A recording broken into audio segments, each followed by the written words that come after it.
Hi, I'm Tim Sandefur. Welcome to the third and final of our talks about the influence of the ancient Greeks on the ideas of America's founding fathers. In our past two talks, we talked about the influence of the Greeks on Thomas Jefferson, James Madison, and the generation that created the United States. In this third and final talk, I want to talk about the influence of the Greeks on the generation that followed as America settled into being a nation of its own, and as Greece took its steps in that direction.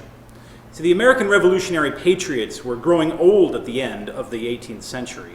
George Washington died in December 1799. The last signer of the Declaration of Independence died in 1832. By then, the intellectual world had changed dramatically, both in America and in Greece. These decades would witness the horrors of the Napoleonic Wars in Europe, the Greek War for Independence, and the first steps toward the Civil War in the United States. The Age of Enlightenment was fading away, and a new philosophical outlook called Romanticism was rising. Romanticism did not mark a clean break with the Enlightenment. Rather, the Enlightenment blended into and in some ways caused the Romantic movement. So it's not possible to draw a precise line between the two. But between 1800 and 1850, the intellectual compass swung away from the values of reason, science, and universal human rights, which were the basis of the Enlightenment, and began instead to emphasize the passions, mysticism, artistic ecstasy, and towards nationalistic, collectivistic, and even racist ideologies. The word ideology itself was actually coined during this time. One important signpost on this journey came in 1819, the same year that Thomas Jefferson founded the University of Virginia. That year in Paris, a French intellectual named Benjamin Constant presented a paper entitled The Liberty of the Ancients Compared with That of the Moderns. Constant contrasted two visions of what it means to be free. First, there was what he called the ancient conception of freedom, which meant the ability of the citizen to take part in public affairs, the right to vote or to speak one's mind about political issues, essentially the right to participate in and contribute to an independent society. This collective notion of the community's right to govern itself without foreign interference and to preserve and perpetuate its traditions was highly valued in the ancient world. The second, modern conception of freedom, on the other hand, was individualistic. It thought of freedom as individual autonomy. It included such things as the right to free speech, to freedom of opinion, private property rights, economic liberty, the right to travel, to choose one's own religion, the right not to be imprisoned or punished except by lawful authority, the notion of the private, the value of personal independence was the modern conception of freedom. Now, these two conceptions of freedom have always been in tension. Sometimes they appear to reinforce one another, at other times they clash. Even today, the collision between individualism and collectivism, between the idea of universal human rights and the idea that a community has the right to govern itself, the relationship between ancient and modern freedom remains a source of conflict and inspiration. Often in the pursuit of freedom, of modern individual liberty, we must overthrow long-standing traditions or nullify the decisions of the community, thus overriding ancient liberty. The tension between ancient and modern freedom would play a critical role in the transformation of the Enlightenment into Romanticism. As for the ancient conception of freedom, we regard the Athenian democracy as the clearest example of this. The historian Herodotus celebrated it when he wrote about the Greek victory over the Persian Empire. The Athenian soldiers, he said, ran toward the battle, while the Persian soldiers marched reluctantly, whipped from behind by their generals. Freedom, Herodotus wrote, had proven itself an excellent thing, because when the Athenians were subject to the Persian dictator, they were not a whit more valiant than any of their neighbors. But when they became free, they became decidedly the first of all. But Herodotus was not talking about democracy. The Spartans also considered themselves free, even though they lived under a government that we would today call fascist. Instead, Herodotus was referring to the ancient conception of freedom, the city's ability to make decisions collectively without outside interference.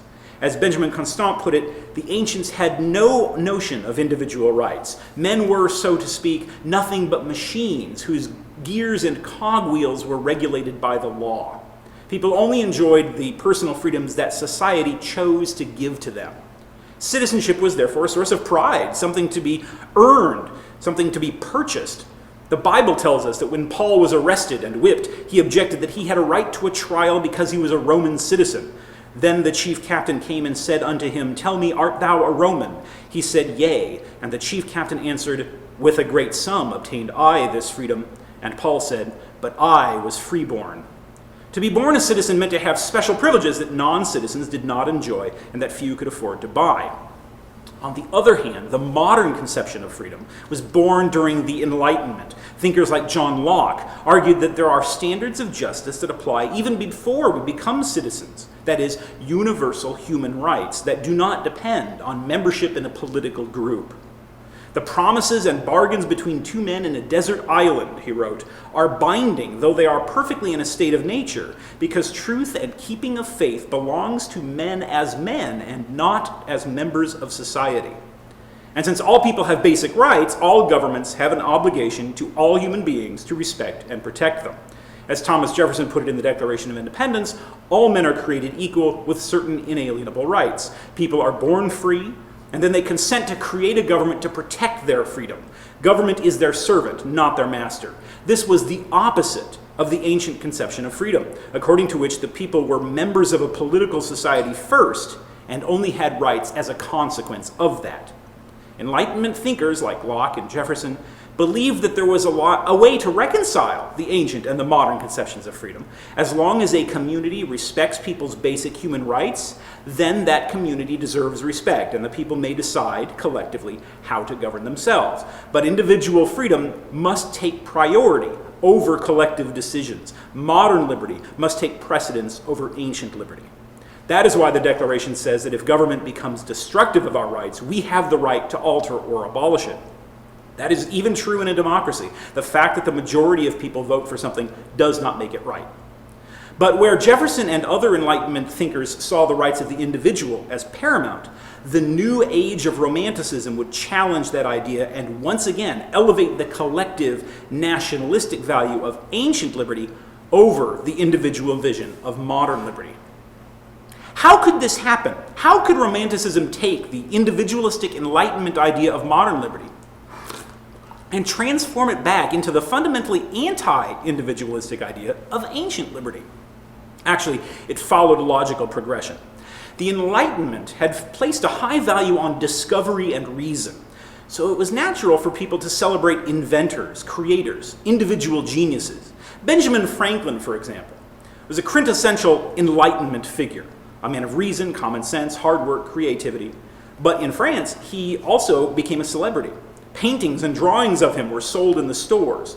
He became so popular that the King of France, in a sort of jealous joke, actually had his painting painted on the bottom of a bedpan. The celebration of the individual genius, this cult of celebrity, gradually morphed into a celebration of the individual genius, the misunderstood misfit, even the insane. Individual geniuses were often unrecognized in their own time and ignored and spurned, only later to be recognized for their greatness. And so people began to worship the suffering artist, the poor poet, the bohemian, the outcast. Where Enlightenment leaders struggled against the oppression of kings and tyrants, these new celebrity heroes of Romanticism struggled against the limits of nature itself. For the Romantics, the real fight was against the bonds of civilization and even of reason. The perfect symbol of this was what we now call the Byronic hero, the man of greatness who proves his self-determination even at the price of self-destruction and demonstrates his individuality through suicide. A crucial step in this direction came in the work of Jean-Jacques Rousseau. Born in Switzerland in 1712, Rousseau was almost entirely self-taught, and he came to admire Plato and to reject the ideas that formed the heart of the Enlightenment, reason, individualism, private property. He argued that these things alienated man from nature, separated humanity from the proper order of the universe. Human consciousness itself had been so deeply warped by these modern ideas that few people even realized how oppressed they actually were. People thought they were free, thought they were pursuing their own individual goals, but in fact they were only blind tools of artificial forces that were stifling their potential. If this sounds familiar, it's because the hippie movement of the 1960s embraced, sometimes unconsciously, the doctrines of Jean-Jacques Rousseau. Rousseau had been so influential that it's worthwhile to pause and think about his ideas in depth. Rousseau argued that prehistoric man had lived at peace and harmony with nature. Humanity was then perfectly happy in a state of thoughtless bliss. No savage ever complained of life, he said, because each was a free being whose heart is at ease and whose body is in health. But in today's world, there is hardly a creature who does not lament his existence. We even see many deprive themselves of it as much as they can, and laws, human and divine together, can hardly put a stop to the disorder. What caused man to fall from this Garden of Eden? Rousseau's hostility to private property is so well known that one might think the answer is property, but actually, Rousseau's critique of modern life goes deeper. To him, the true origin of human evil, the apple in this new Adam and Eve story that he was creating, was language. With the refinement of language, he argued, men began to take the difference between objects into account and to make comparisons, and this led to jealousy and competition and inequality. And it was from this that private property arose, and the noble savages who once had lived free, healthy, honest, and happy lives now learned agriculture and established civilization, which makes them miserable. Vast forests became fields which man had to water with the sweat of his brow, and where slavery and misery were soon seen to germinate and grow up with the crops, he said. Philosophers like Aristotle had once seen language as the thing that makes man so special, and believed that civilization protects us from nature. But for Rousseau, man's ability to think was actually a great curse, and civilization alienates us from nature. But, Rousseau said, there was hope.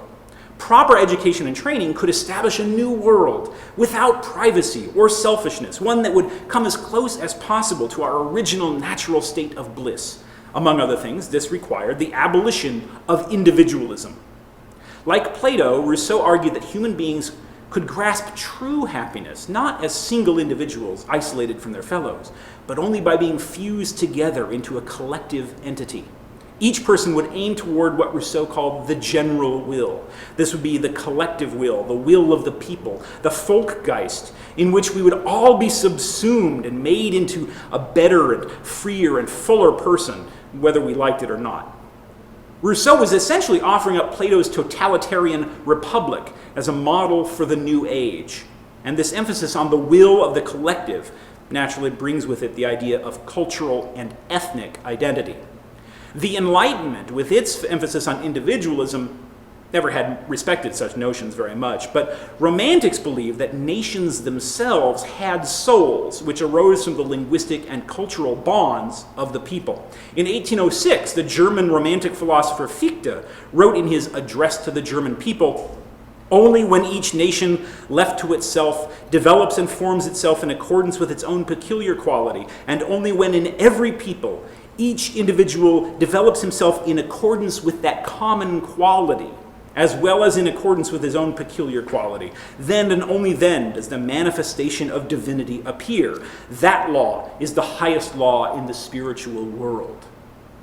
Well, to put it most simply, the Romantic era came to focus on the strength of the will rather than reason, to cherish the bold, striving hero or the heroic nation, which struggles even against the limits of nature to prove its collective freedom. And this meant nothing short of abandoning the Enlightenment's modern liberty. Romantics like Rousseau and Fichte thought that the Enlightenment was a manifestation of petty bourgeois values, of cold, calculating reason deaf to the passionate impulses of the heart, the human need for social stability, the natural needs of powerful individuals and nations whose genius outstrips ordinary mortals like you and me. Enlightenment leaders like Jefferson had tried to build political society on the basis of reason, but now, to prove ourselves truly free, Romantics like Rousseau argued that we must overthrow reason itself. Decades later, Fyodor Dostoevsky would brilliantly parody this when he had one character say that the idea that 2 + 2 = 4 is just a piece of insolence that just bars your path. If we are to give everything its due, he declares, 2 + 2 = 5 is sometimes very charming also. This was the Romanticist attitude. The rules of economics and private property rights that Enlightenment thinkers had so carefully studied now seemed to Romantics like Rousseau as mere pieces of insolence. After Rousseau, the second great Romantic intellectual was Edmund Burke, a member of the British Parliament, who in 1790 published a pamphlet called Reflections on the Revolution in France. Burke denounced the French Revolution for its rationality, of all things, and called for a political philosophy rooted in feeling, tradition, and hierarchy. Like Rousseau, Burke was a reactionary, a nostalgic. But where Rousseau longed to return to a primitive Garden of Eden, Burke longed for the medieval age of chivalry, during which people believed in loyalty to rank and sex, proud submission, dignified obedience, and subordination of the heart. Burke was sorry that this golden age of submission, obedience, and servitude had now given way to an age of sophisters, economists, and calculators. It meant that the pleasing illusions which made power gentle and obedience liberal in the Middle Ages had been replaced by a mechanic philosophy of light and reason, which saw kings and queens as nothing more than men and women, political institutions as only a way to serve the people, and laws as justified solely by the concern which each individual may find in them from his own private speculations. Burke's disgust for economists and calculators is very telling. The idea of political economy, what we today call economics, was a new thing at that time, and it scandalized Burke. Government, he thought, was a mystical entity that needed an air of superstition and glamour. If people would analyze it rationally instead, well, they would soon throw away their time-honored traditions and chaos would ensue. Now, recall Benjamin Constant's distinction between ancient and modern liberty. Rousseau and Burke were rejecting the modern individualistic concept of liberty and exalting the ancient form of liberty instead, that is, political self-government of the collective. And they did so as part of a broader attack on reason and individualism.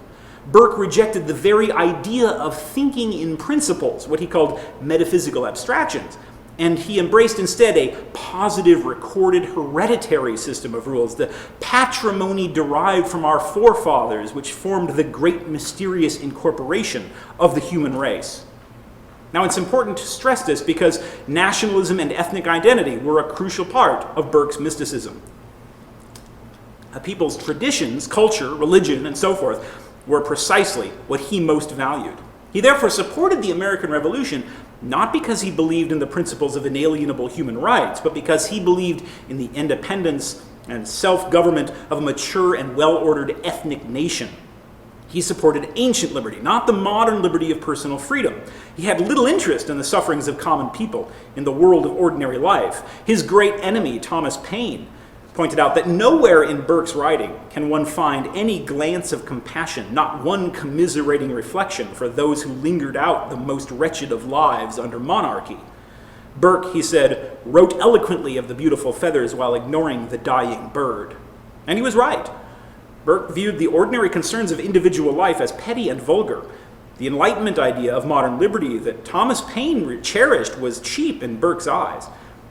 These ideas robbed government of its spiritual grandeur, he thought.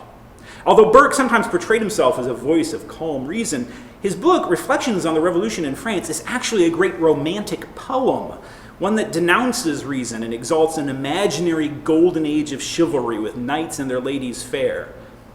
Together, Rousseau and Burke were reviving ancient liberty to overthrow the modern liberty of the Enlightenment, and that was what Romanticism was all about. Now, this revival of ancient liberty seemed appealing at a time when many nations were dominated by massive foreign empires. The Russian, French, Austrian, and British empires had tried to stamp out the languages and subcultures of many of their subject peoples. The success of the American and French revolutions now inspired groups like the Poles, the Hungarians, the Romanians, and many others to rebel against their imperial rulers and to seek national self-determination. And foremost among these was the Greeks. Greece had been dominated by the Ottoman Empire for 3.5 centuries by that time. Athens had been ruled by the Turks since 1458. The Turks had transformed the Parthenon into a mosque, had forbidden non-Muslims to ride horses, had imposed burdensome taxes on the Greeks, including the tribute that non-Muslims are traditionally forced to pay to Muslim rulers called the jizya, and the even more hated paidomazoma, or tribute of children, whereby Greek villages were forced to hand over 1 out of every 5 children to be raised as a Muslim and employed in the Turkish military. The Turks brutally punished Greeks who resisted, yet the Greeks still periodically rebelled over the centuries, and the rise of a new Romantic movement helped to spur further revolts. It was natural that the Romantics would embrace the cause of Greece. Greek history, its poetry and drama, its philosophy are the foundations of Western civilization, and the magnificent intellectual and artistic achievements of the Greeks thrilled the poets, architects, sculptors, and painters of the Romantic era. Take a look, for example, at the paintings of Jacques-Louis David, the greatest French painter of the period. David was a thoroughgoing supporter of the French Revolution, an admirer of Napoleon, who painted the conqueror's iconic portrait. His art celebrated nationalism and self-sacrifice. His 1787 painting, The Death of Socrates, captures the moment when the heroic spokesman for truth takes the cup of poison, willingly becoming a martyr to inspire his race. He portrays Socrates as a romantic hero, a misunderstood, unappreciated genius, persecuted by his own people, who sacrifices his life rather than compromise his integrity, but who is ultimately a benefactor to the world. A dozen years later, the Greek poet Rigas Phoraios would play that role all too literally. Rigas was from Thessaly, and, inspired by the French Revolution, he began to question why Greece should be ruled by the Turks. He embraced the cause of the Greek Revolution, and in doing so, he appealed to the legacy of ancient Greece and the ideas of ancient liberty. According to the ideas of ancient liberty, a free citizen is expected to discharge his duty of defending the city. So, Rigas argued that brave and adventurous men could prove themselves worthy of Hellenic citizenship by fighting the oppressive Turks. The intensity of his romantic nationalism comes through in the poems that he wrote, particularly Greek War Song, which was translated into English by the poet Lord Byron. Sons of the Greeks, arise, the glorious hours gone forth, and worthy of such ties display who gave us birth. Let your country see you rising, and all her chains are broke. Brave shades of chiefs and sages, behold the coming strife. Helens of past ages, oh, start again to life. In 1797, Rigas went on a mission to meet with Napoleon and to enlist his support for an effort to liberate Greece. But when he reached Trieste, Rigas's revolutionary pamphlets were discovered by agents of the Austrian emperor. He was arrested, and the Austrians handed him over to the Turks. On June 24th, 1798, his jailers strangled him to death and threw his body into the Sava River. This is how brave men die, Rigas said shortly before his execution. I have sown. Soon will come the hour when my nation will gather the ripe fruit. Rigas's admirer and translator Lord Byron also would play a crucial role in realizing that prophecy. He visited Greece in 1809, and he was swept away by the people and their plight. When he returned to England, he began writing a long narrative poem called Childe Harold's Pilgrimage, which was published in several parts between 1812 and 1818. It told the travels of a young aristocratic hero, modeled on Byron himself, and it was annotated with footnotes, which made the poem something like a travel documentary. Childe Harold's Pilgrimage was also the first appearance of what we now call the Byronic hero, the handsome loner, the brooding idealist, the brash rebel, the James Dean figure of the 19th century. Childe Harold was an extraordinary success, and in the section on Greece, Byron called for Greek liberation. Fair Greece, sad relic of departed worth, immortal though no more, though fallen great, who now shall lead thy scattered children forth, and long accustomed bondage uncreate. Byron exhorted the Greeks not to expect help from overseas. For foreign arms they fondly sigh, nor solely dare encounter hostile rage, or tear their name defiled from slavery's mournful page. Hereditary bondsmen, know ye not who would be free must themselves strike the blow? By their right arms the conquest must be wrought. Will Gaul or Muscovite redress ye? No. Only when the Greeks themselves resolved to be free and overthrew their oppressors could the nation hope for freedom. Lurk there no hearts that throb with secret pain? Byron asked. This must he feel, the true-born son of Greece. Only when Grecian mothers shall give birth to men, then mayest thou be restored, but not till then. Well, it turned out that Greek mothers were already giving birth to real men. Admirers of the martyred Rigas founded a secret society called the Philiki Eteria.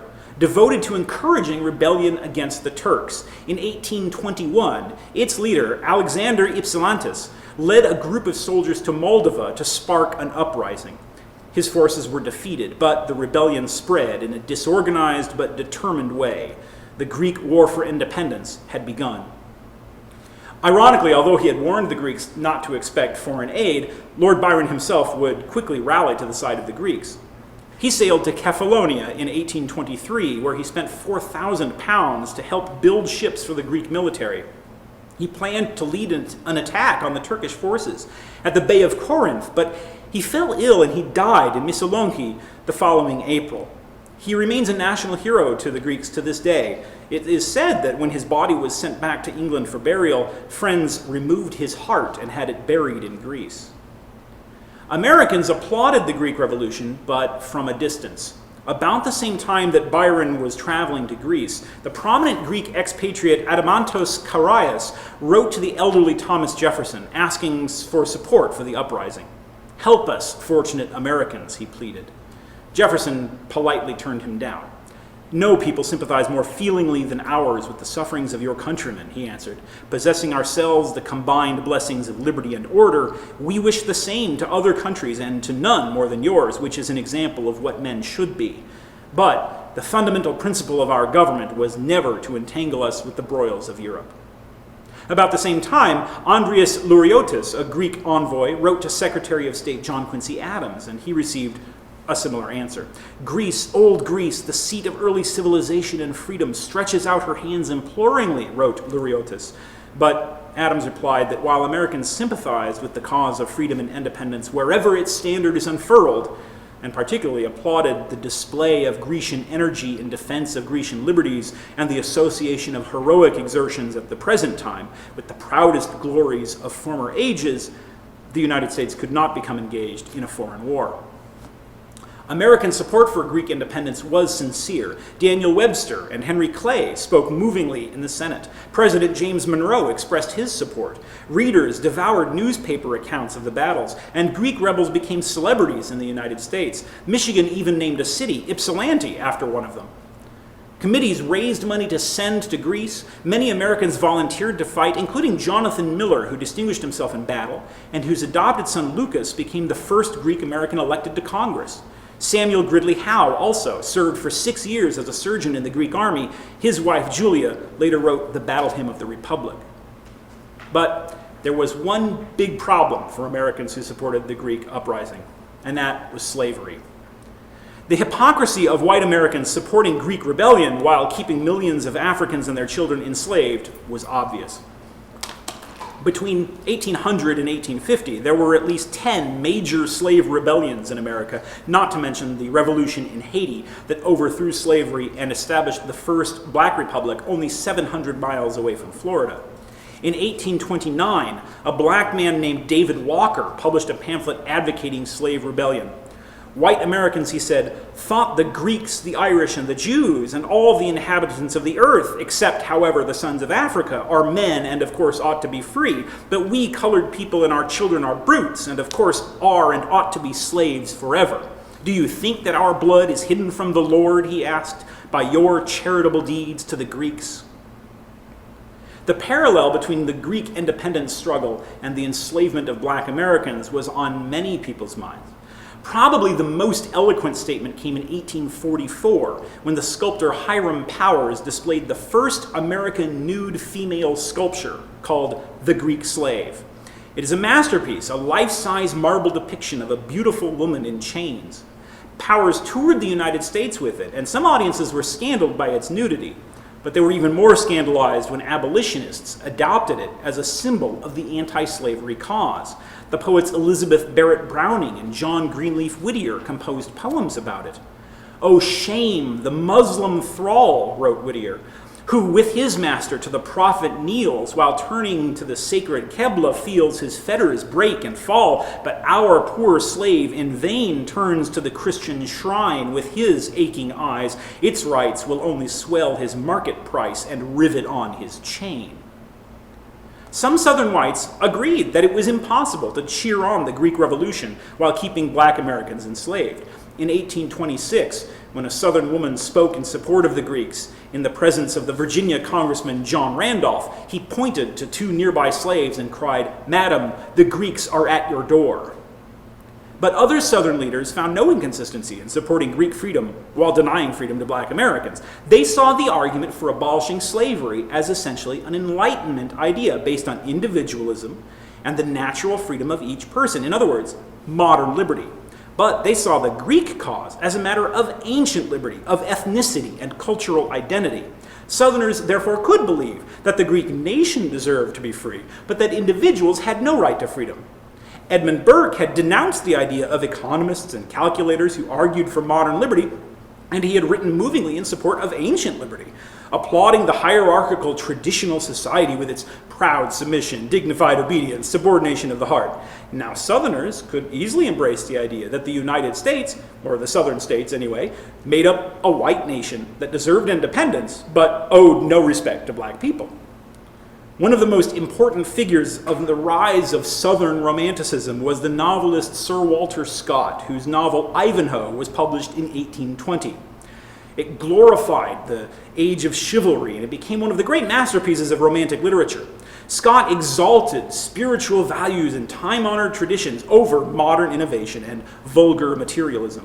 The novel was furiously successful, especially in the South. For slave owners on plantations, the medieval romance held a particular charm. They could imagine themselves as lordly aristocrats, masters of their small fiefdoms, benignly condescending to their human property, who played the role of serfs.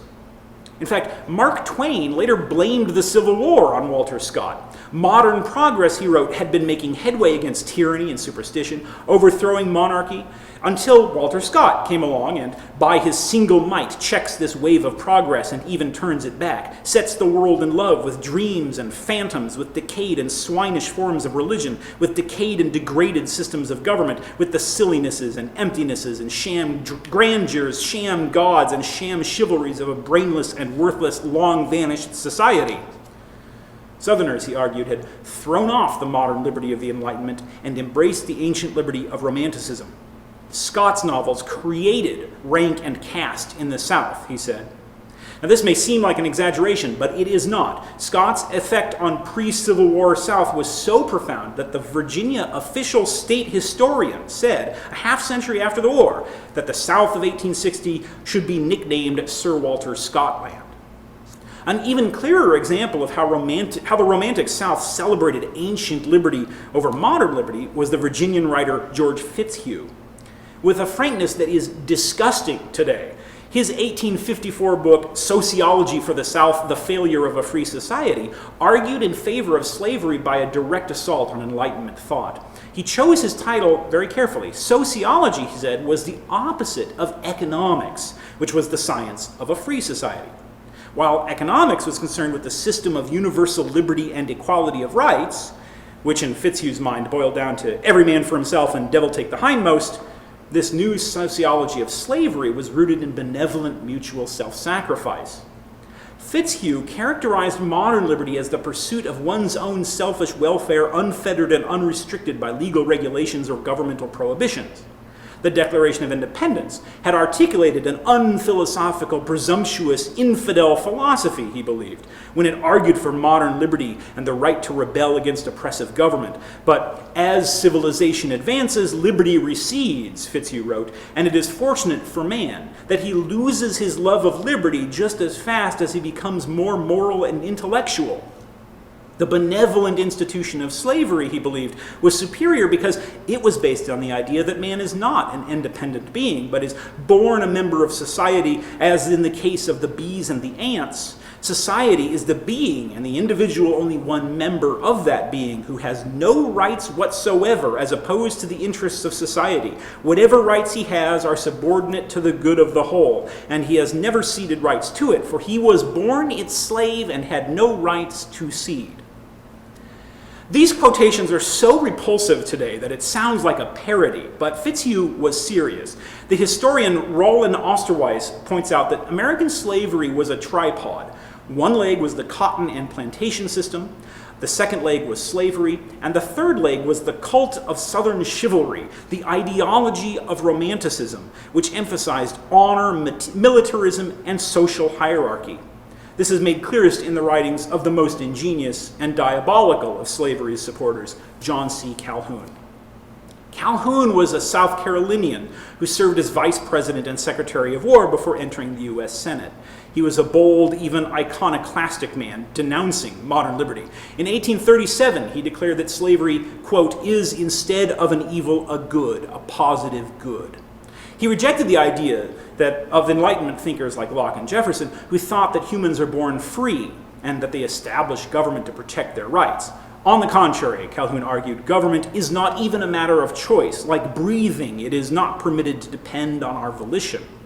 There was, he said, not a word of truth in the Declaration of Independence. It asserts that all men are created equal. This is erroneous. All men are not created. According to the Bible, only two, a man and woman, ever were, and of these one was pronounced subordinate to the other. All others have come into the world by being born, and in no sense either free or equal. Freedom, he thought, is given to people by the government. It is a great and dangerous error to suppose that all people are equally entitled to liberty, he said. Freedom is a reward to be earned, not a blessing to be gratuitously lavished on all alike. A reward reserved for the intelligent, patriotic, virtuous, and deserving, not a boon to be bestowed on people who are too ignorant, too degraded and vicious to be capable of either appreciating or enjoying it. Bestowed by whom? By society. Calhoun was a complete believer in ancient, not modern liberty. For him, society came first and the individual second. Now, these Southern intellectuals, Calhoun and Fitzhugh, were creating an ideology of slavery that rejected the Enlightenment principle of rational modern liberty in favor of the romantic idea of traditional authoritarian society rooted in status and hierarchy. Edmund Burke had said in 1790 that the age of chivalry was dead, but these Southerners were reviving it. They would proclaim themselves a nation and declare themselves independent of the United States. In 1861, South Carolina forces opened fire on Fort Sumter, and the South proclaimed itself free, even while denying freedom to its own people. The Civil War that followed was a direct clash between the ancient and the modern conceptions of liberty. On the Southern side stood ancient liberty, the romantic ideology of slavery that celebrated the historical traditions of slavery and held that states are sovereign and that government power takes precedence over individual freedom, what we now call states' rights. On the other side stood modern liberty, the idea that every person has a basic right to freedom and that freedom must take precedence even over institutions as old and as traditional as slavery. This conflict between ancient and modern freedom, between the values of the Enlightenment and the values of Romanticism, were made most clear by Abraham Lincoln. "We all declare for liberty," he said in a speech during the war, "but in using the same word, we do not mean the same thing. With some, the word liberty may mean for each man to do as he pleases with himself and with the product of his labor, while with others, the same word may mean for some men to do as they please with other men and with the product of other men's labor. Here are two not only different but incompatible things called by the same name. Plainly, the sheep and the wolf are not agreed upon the definition of the word liberty." I've tried to show here how the rise of Romanticism and the fading away of the Enlightenment made possible what Benjamin Constant had said in 1819 was impossible, the revival of ancient liberty, with its emphasis upon the collective instead of the individual, and the virtual eradication of modern liberty for an entire race of Americans. Southern political leaders fashioned a romantic school of pro-slavery thought that elevated the state over the mundane, materialistic concerns of economic life and over the individual rights of enslaved Americans. Fortunately, in the end, the Union prevailed and proclaimed an end to slavery and to the ideology of states' rights. But there is another chapter to this story.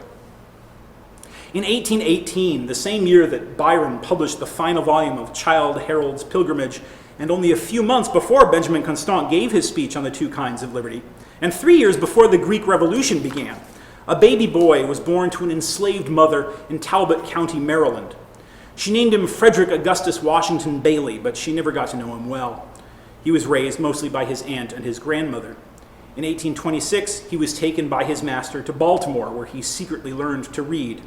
His reading opened a new world for him as he learned to give voice to the injustice of his enslavement. At last he escaped on the Underground Railroad, eventually coming to Massachusetts in 1838. He changed his name to Frederick Douglass, after a hero, ironically, in one of Walter Scott's novels, and he became a famous abolitionist orator. Now, Douglass plays an important role in the story that I've been telling about ancient and modern liberty, because there is no way to argue for the immorality of slavery from the basis of ancient liberty. Only modern liberty can do that job. Slavery is among the oldest human institutions. It was pervasive in the ancient world. It is still found today. The cause of anti-slavery was virtually unknown to the ancient Greeks. Plato and Aristotle condoned slavery, and Epicurus, who allowed slaves to join his school, still owned a slave.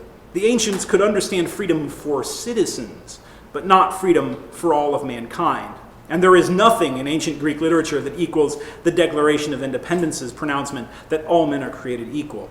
Ancient Greek poetry and drama have no great liberation story like the story of Moses leading the Jews out of Egypt, or the words of Jesus, "The kingdom of God is within you." The idea of universal human equality and natural law was born in Rome and only came to the forefront when the Enlightenment gave us modern liberty. But modern liberty is so radical an idea that many anti-slavery activists thought that it was entirely incompatible with ancient liberty. Some radical abolitionists, like William Lloyd Garrison and Lysander Spooner, were therefore drawn to anarchy. They argued that politics itself is morally corrupting, and they had no patience for any political compromises or gradual emancipation. Garrison even burned copies of the U.S. Constitution at his July 4th speeches, denouncing it as a pact with hell. Frederick Douglass rejected that view. Like America's founding fathers, he believed in the values of both freedom and citizenship. He thought the U.S. Constitution was fundamentally opposed to slavery. He called it a glorious liberty document, which protected the rights of life, liberty, and property that slavery violated. And he argued for a new form of equality and national citizenship based on the protection of freedom and equality for all Americans, black and white. He pointed out that the radical abolitionists like Garrison were actually agreeing with the pro-slavery thinkers when they said that the Constitution was a pro-slavery document that could offer nothing to black Americans. Douglass thought that was shameful. He argued that slaves were just as entitled as whites to the name American.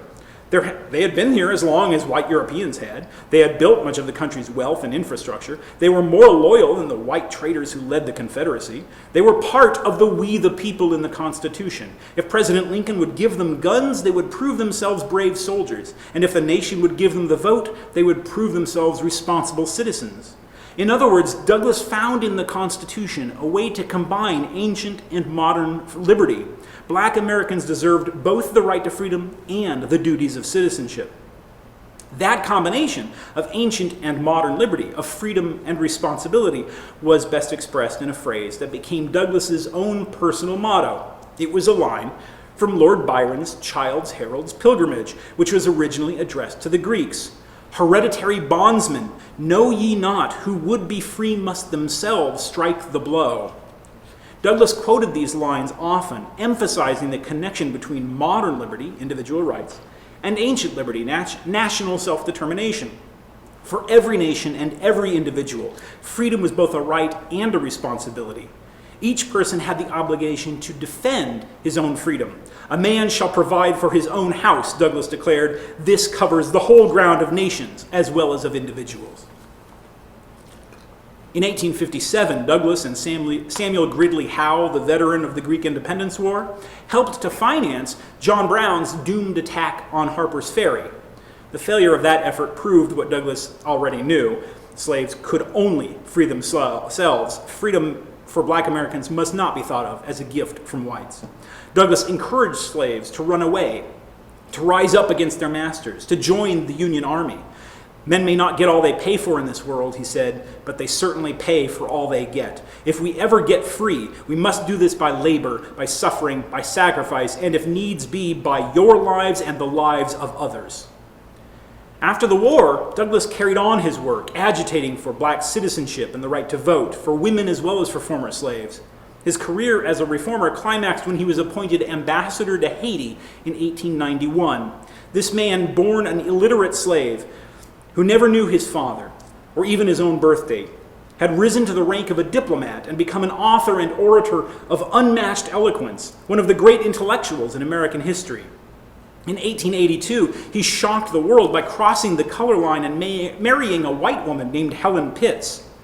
Even though her family were abolitionists, they were horrified. Her parents refused to visit her.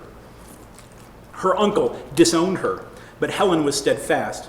"Love came to me," she said, "and I was not afraid to marry the man that I loved because of his color." In 1887, Frederick and Helen Douglass took a vacation, traveling to Europe, then Egypt, and finally to Greece. They were enraptured by the view from the Acropolis. "The plains of Attica spread out at our feet," wrote Frederick in his diary, "was a scene never to be forgotten." A few days later, they visited the Areopagus, also known as Mars Hill, traditionally the site where great orators would speak to the people of Athens.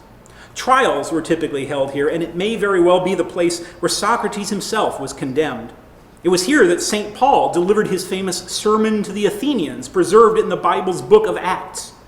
Frederick and Helen handed a Bible to a friend and asked him to read Paul's sermon to them as they stood there. It's a beautiful thought to end on. March 24th, 1887.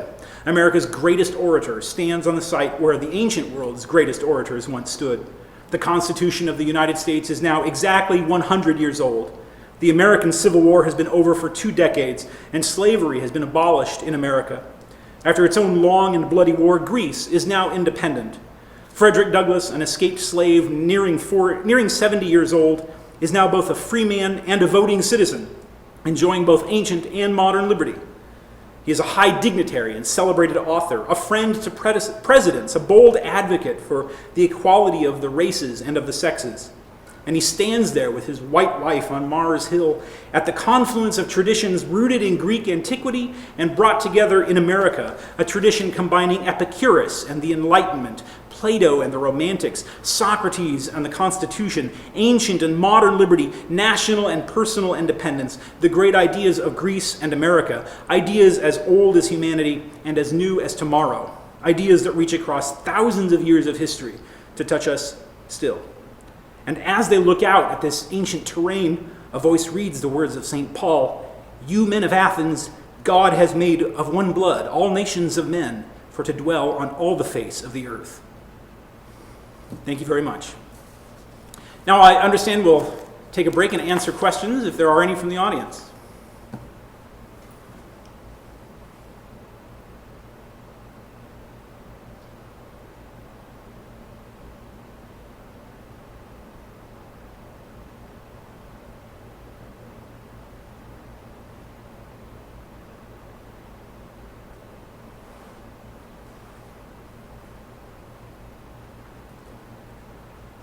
Okay, well, thank you very much for having me, and I appreciate and am very honored by the Politismos Museum's invitation to share with you my thoughts on the ancient Greeks and America's founding fathers.